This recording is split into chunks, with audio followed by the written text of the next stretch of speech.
O relógio da vida de Nicolás Maduro começou a correr e cada segundo pode ser o último. O homem que comanda a Venezuela como um feudo pessoal agora está na mesma lista onde já estiveram Osama Bin Laden e Pablo Escobar, e dessa vez é oficial. O governo dos Estados Unidos dobrou a recompensa por sua captura para 50 milhões de dólares, o maior valor já oferecido por um líder vivo nos últimos anos. E o presidente Donald Trump foi além, assinou uma ordem que autoriza o Pentágono a usar força militar em qualquer lugar do mundo contra cartéis de drogas considerados organizações terroristas. Entre eles, o Cartel de los Soles, liderado, segundo Washington, pelo próprio Maduro.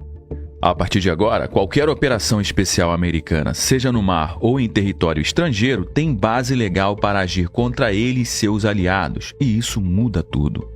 Porque no radar de Trump não estão apenas os cartéis venezuelanos e mexicanos. Fontes de inteligência americana apontam para duas facções brasileiras que já dominam o tráfico no continente, o PCC e o Comando Vermelho.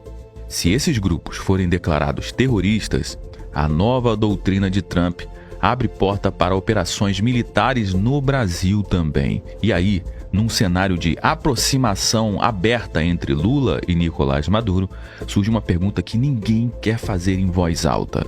Será que essa licença para matar é só sobre a Venezuela ou é também um recado indireto para Brasília?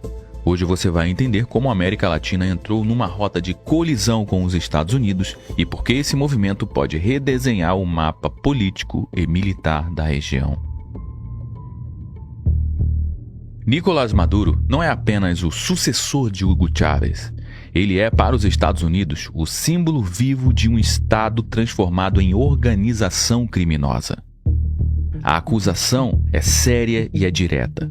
O Cartel de los Soles, formado pelos altos oficiais venezuelanos, teriam tomado o controle do país e usado a estrutura do Estado para traficar toneladas de cocaína para o México e de lá para os Estados Unidos. Essa narrativa não nasceu agora.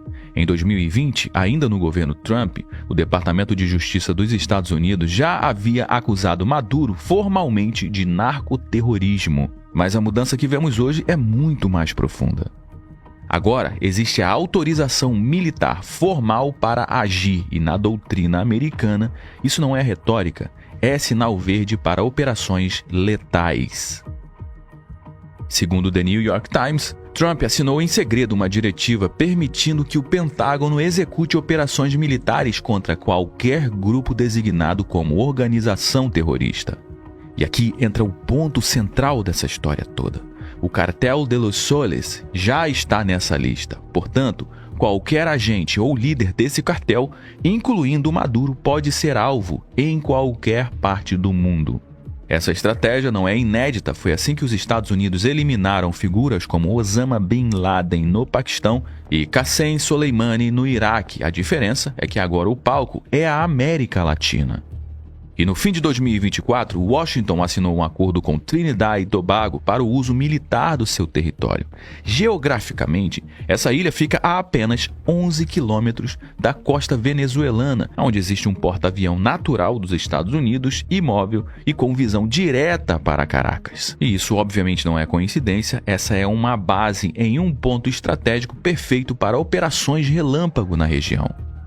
Mas o que coloca o Brasil na borda desse tabuleiro explosivo? O mesmo decreto que autoriza ações contra o Cartel de los Soles pode ser também aplicado a outros grupos latino-americanos designados como terroristas, e aqui é onde entra o PCC e o Comando Vermelho.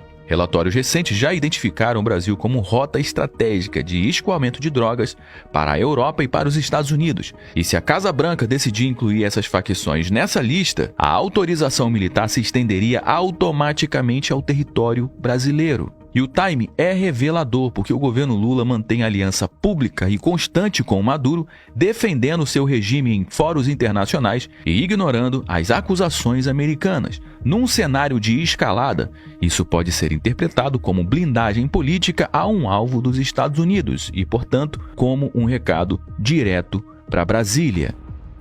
Nos anos 80 e 90, a política americana contra o narcotráfico seguiu um roteiro simples e brutal.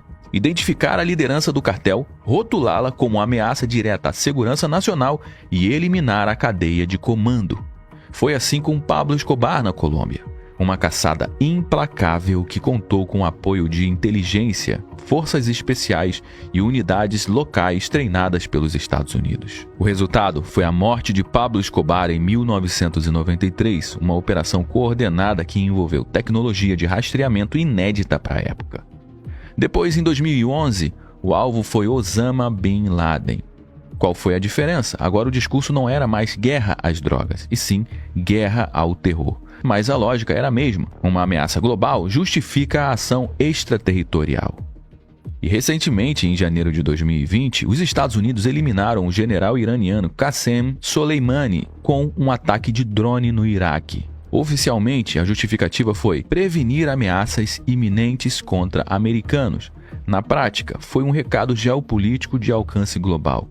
Ninguém está fora do nosso alcance.